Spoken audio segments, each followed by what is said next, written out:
Bonjour à toutes et à tous. La présentation de vos données sous forme de courbe est un élément essentiel pour bien exploiter une application de supervision. Nous verrons dans cette vidéo le paramétrage de notre module de courbe, mais aussi les différentes possibilités d'utilisation. Je m'appelle Maxime, ingénieur avant-vente chez Arial, l'éditeur de la solution de supervision TopCapi. Avant de commencer, il est important de noter que les variables TopCapi que vous souhaitez afficher dans un enregistreur de courbe doivent posséder un profil d'échantillonnage. Mais qu'est-ce que l'enregistreur de courbe de TopCapi? C'est un objet synoptique qui permet d'afficher une ou plusieurs variables, que ce soit dans une fenêtre ou une sous-fenêtre qui peut être iconifiée. Voyons quelques exemples d'utilisation de notre enregistreur de courbe. Allons dans la page synoptique dédiée à la sectorisation. Nous avons symbolisé des compteurs. Lorsque nous cliquons dessus, vous pouvez voir que l'enregistreur de courbe a été incrusté dans une sous-fenêtre avec d'autres informations importantes pour l'exploitation, comme les alarmes présentes ou les informations de débit. Allons maintenant dans la page synoptique dédiée à une centrale de traitement d'air. Nous avons paramétré une animation synoptique pour que lorsque nous cliquons sur une valeur numérique, nous puissions ouvrir une courbe automatique. C'est un concept instauré en version 6.2 et cette courbe automatique est personnalisable et déclarée dans les paramètres généraux de l'application TopCapi. Cette courbe automatique est accessible aussi depuis une page tableur. Allons dans la page tableur de la centrale de traitement d'air, puis sur la variable qui s'appelle mesure reprise. Cliquons sur le bouton courbe pour ouvrir la courbe automatique. Sur cette courbe, il est possible d'en ajouter une autre à la volée pour faire une analyse ponctuelle. On va cliquer sur le bouton plus pour ajouter la courbe que nous souhaitons afficher. Il est possible aussi de consulter avec la version 6.3 directement les échantillons depuis l'enregistreur de courbe grâce à un simple bouton. Autre nouveauté de la version 6.3, pour vous faciliter le paramétrage de l'enregistreur de courbe, nous avons mis à disposition des modèles pour une courbe linéaire avec remplissage, une courbe histogramme ou une courbe tout ou rien. Mais comment paramétrer l'enregistreur de courbe? Nous allons cliquer sur Insérer, puis Courbe et Courbe personnalisable.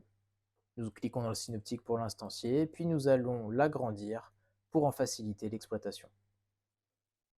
Pour entrer dans la configuration de notre enregistreur de courbe, nous allons cliquer sur la clé à molette. Nous arrivons dans les paramètres généraux et nous pouvons par exemple modifier la couleur de fond de la fenêtre principale. Vous avez aussi la possibilité de choisir les fonctionnalités qui seront accessibles depuis votre enregistreur de courbe. Si par exemple vous souhaitez utiliser la fonctionnalité de courbe à la volée, vous pouvez cliquer sur le bouton Ajout rapide. Si vous souhaitez exporter vos courbes au format CSV, vous avez aussi un bouton pour ça. Passons au modèle de courbe. Comme expliqué précédemment, ils sont au nombre de 4 en version 6.3. Vous avez la courbe linéaire avec remplissage, courbe tout ou rien et histogramme. Vous avez la possibilité de personnaliser les polices d'écriture ainsi que la mise en page de votre enregistreur de courbe. Passons maintenant au cadrage temporel. Par défaut, la plage de temps est d'1 heure, mais selon votre besoin, vous pouvez la modifier, que ce soit en jours, semaines, mois, etc. Ou utiliser une variable TopCapi pour la rendre dynamique. Concernant les couleurs, vous avez la possibilité de paramétrer la palette qui vous permettra que sur la création d'une courbe, la énième courbe créée utilisera la énième couleur de la palette. Nous allons maintenant ajouter une variable à afficher en cliquant sur Ajouter. Vous voyez sur cette fenêtre que le libellé qui sera affiché, par défaut, il est automatique, mais en le décochant, vous pouvez choisir le libellé de votre choix. Si votre variable est un booléen, vous pouvez cliquer sur TOR pour modifier le comportement de votre enregistreur de courbe. Vous pouvez modifier l'apparence des points, mais aussi du style de trait. vous retrouverez tout le détail dans l'aide en ligne de TopCapi. Une fonctionnalité qui pourrait vous intéresser est la courbe retardée. Il s'agit d'obtenir une copie de votre courbe décalée dans le temps. Et là, c'est votre expertise métier qui vous permettra d'exploiter pleinement cette fonctionnalité. Dans notre exemple, nous allons choisir 5 minutes. Passons maintenant au paramétrage de l'axe Y.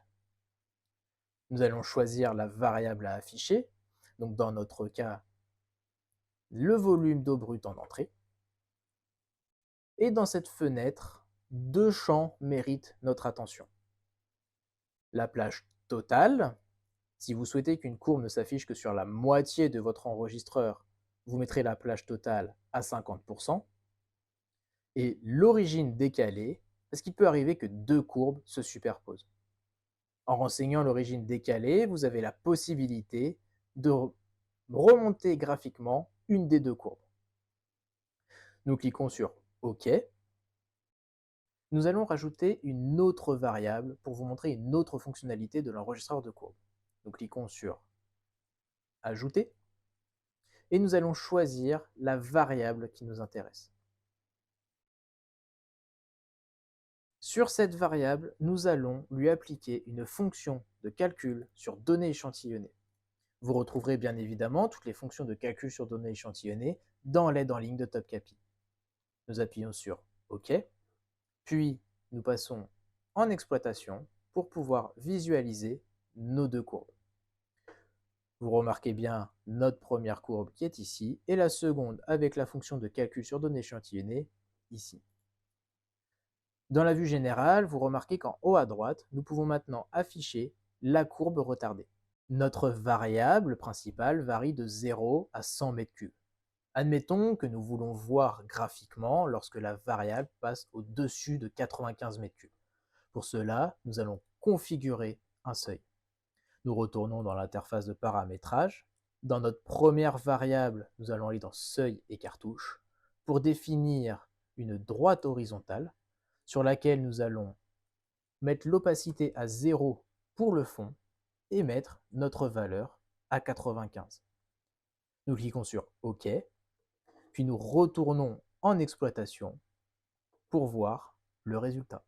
J'espère que cette vidéo vous aura permis de mieux comprendre comment paramétrer l'enregistreur de courbe de TopCapi. Pour aller encore plus loin dans l'utilisation de l'enregistreur de courbe, il est possible d'en scripter le comportement. Allons dans la page dédiée dans l'application de démonstration. Vous observez ici une courbe dont le comportement est manipulé par un script. C'est-à-dire qu'on peut en saisir la durée, donc là on peut faire 1 heure, comme une journée, et la courbe s'adapte automatiquement au pas de temps. On peut imaginer faire une recherche sur une période de temps définie, en redéfinir l'affichage, c'est-à-dire que là, on est sur une linéaire, mais on pourrait vouloir une linéaire avec remplissage ou l'histogramme. Mais on peut aussi choisir un profil de courbe, c'est-à-dire que lorsque vous avez des courbes récurrentes, vous pouvez en définir des profils et les appeler via des scripts. En cas de questions ou pour plus d'informations, vous trouverez le lien de notre site internet dans la description. Pour plus de vidéos sur TopCapi, nous vous invitons à vous abonner à la chaîne.